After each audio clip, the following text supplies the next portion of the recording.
Hey fellow YouTube/death enthusiasts, Dead Ed here, and today I'm taking you guys on your first field trip to a local cemetery known as Woodlawn Cemetery, located right here in my very hometown. Give you a little bit of history about the local culture, and maybe a little bit of history about some of the more famous people buried there. Who knows, we might even encounter a ghost or two, but I don't know yet. So, without further ado, let's get to that cemetery. This is Dead Ed, and let's get our day started.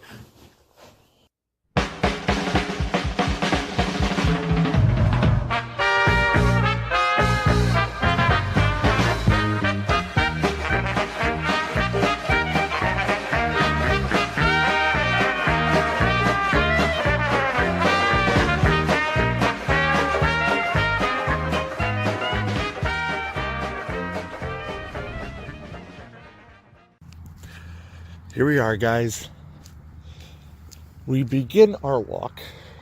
Well, first thing I should begin is with what I like to call the monument section. People who think they're too good for a regular headstone and therefore have to get these monstrosities. I mean, look at this. Is there really any need for... I mean, it's a family thing, but like... Really? Did you need all this? For God's sakes. Anyway, if we keep looking around... You know, I mean, like I said, we got a beautiful sunrise for it today, you know. But like I said, we have a few famous families. Like somewhere over here, there is in fact a daughter of the Revolution. If I can remember where she is. Oh, there she is. That big tan one right there, right where the end of my finger is there. We're going to head over and I'll show you guys. And she, believe it or not, she's the only woman in this cemetery to live to exactly 100 years old. See, I mean, look at this. See, it says daughter of the Revolution. And 1901 to 2001, she's the only woman in this entire cemetery to live to be exactly 100 years old. All right. Well, we got a lot of cemetery to explore, guys. So, let's, without further ado, let's get to another spot and see what we can find. Just real quick, I'd like to take the time to point out, I mean, look at the intricacy of that just look at that. That nonsense is amazing. It's just incredible. The intricacy of those lilies on the headstone like that. I mean, the fact that they made them protrude and everything is just freaking incredible. All right, moving on. Pause for satisfying noise. Moving on. Famous headstone stop number one, guys. This, John Wheely Barrow. He was, in fact, the first cousin of Charles Dickens, otherwise known as the man who wrote the Christmas Carol and several other very well-known works. But he is the son of either his father's brother or sister or his mother's brother or sister. But, that's him, first cousin of Charles Dickens, interred in our very own United States of America. If I could find a date on here, I never managed to find a date.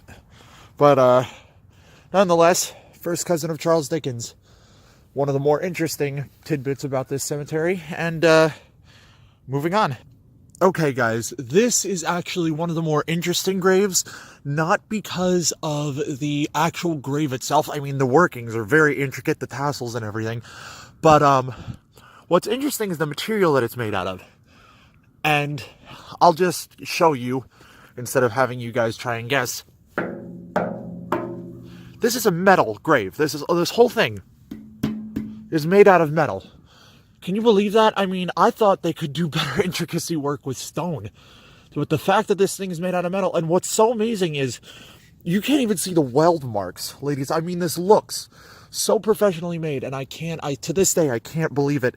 The only thing that's wrong with it is the bottom is slightly starting to bend outward and corrode slightly. But other than that, I mean, my God, the detail. I mean, just the tassels and that wreath alone it's freaking incredible. All right, anyway, moving on once again. All right, you guys, interesting something about some of the things you might be able to do for your cemetery. This is personally something that I did myself what I noticed is that all around the cemetery, most of the veterans around the cemetery usually have flags put on them around, July 4th and other memorial holidays of national mourning for the lost men and women of our U.S. military. May they rest in peace. But this is from the Civil War, interestingly enough, and most of these men were buried in the 1800s. Most of them were from the northern part of the Confederacy, as I believe, and may they all rest in peace here. But what I did basically was I took a little bit of chicken wire and just wrapped it through one of the indentations on the stone and added a flag, because believe it or not, ladies and gentlemen, this here, all the stones are kind of, and I'll show you because some of them really got buried under there, but see, like these ones, they all go all the way around in a perfect circle of this specific monument. And, I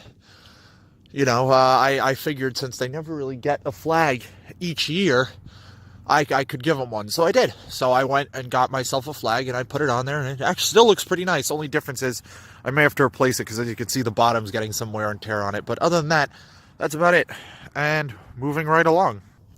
I don't know if you guys can see it. I'm not going to head over there only because it's really kind of cold and I want to get out of here as quick as possible. But I am going to walk around for a few minutes more to maybe a half an hour if it warms up. Maybe I'll head over there a little later again if it warms up, but I'll close up and show you guys. That is the oldest part of the cemetery. Just over that direction, where all those graves over there are the oldest graves in the entire cemetery, and it expands all the way back. That's where the cemetery first started and expanded all the way out to what you guys see now, all the way to where the main entrance is. Because an interesting fact about cemeteries is when they start, they often buy very large, often very massive plots of land like this, like what you see here, and they'll start from the back and work their way to the front.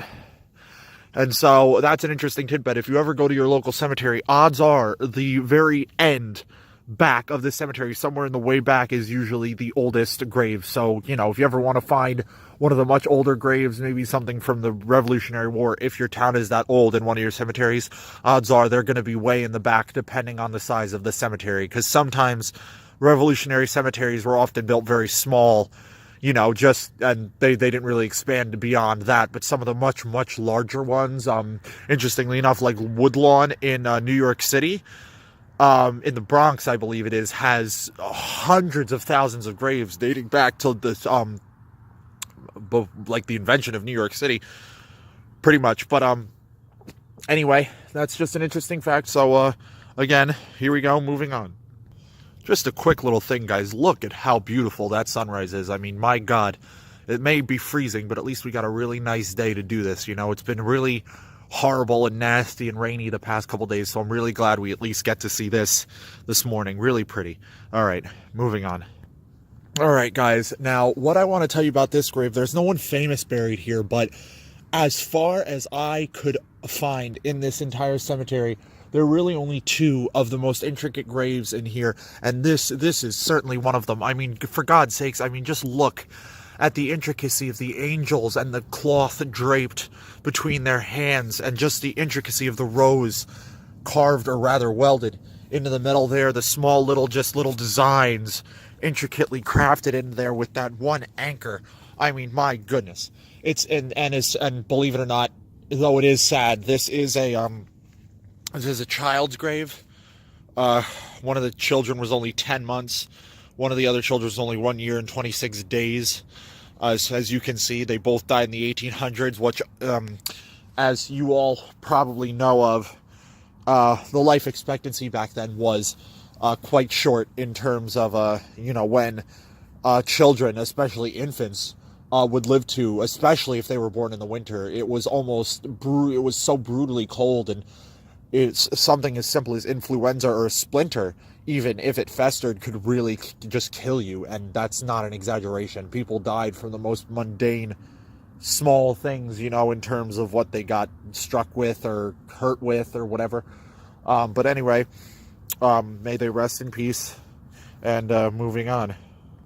Nothing really special about this one here, but it's mainly, I stopped here for Doctor Who fans. For those of you who know what a weeping angel is, though this is not technically, the Weeping Angels would technically have their hands over their eyes, but I just thought this was a neat little, tribute to Doctor Who and all those in England and such. But, those of you Doctor Who fans, this one's for you. Moving along. Okay, guys, now this is one of the largest, if not the largest, grave in the cemetery, and it is, in fact, just one of those giant turret things, one of the giant pillars. Basically, I call them miniature Washington monuments, so you probably get the idea. But you probably see them everywhere in a cemetery. But this one is specifically a whole family, and I imagine there's probably a vault somewhere below here. As you can see, it's massive, and what I'll do is I'll just try and place you on one of the graves here and just kind of give you an idea of how big this thing is by just me standing next to it here. I mean, God. Look at it. You can really see the size of this thing. I mean, for God's sakes, even with my top hat, I seem even shorter next to this thing. It's almost ridiculous. It really is. Could you imagine the crane power that it must have taken to lift that nonsense? I mean, for God's sakes. Anyway, moving on, as always and previously said. All right, guys, to finish up our tour of the Woodlawn Cemetery, New Windsor, New York, Orange County, I'm showing you the most famous grave, in my opinion, personally, in the entire cemetery, and that is the grave of Miss Senda Brenson. And though her name may not be familiar to any of you, the reason she is the most famous person is to anyone who is a fan of sports in general, of any and all sports, or a fan of the WNBA or basketball in general. This woman right here is the mother of women's basketball. She invented the sport, and not only that, she created the first women's basketball team ever in the United States, effectively, and she is also inducted into the Basketball Hall of Fame. And you can, in fact, look her up. That was our field trip for today. Hope you guys enjoyed the video and the tour of Woodlawn Cemetery in New Windsor in Orange County, New York. Okay, bye!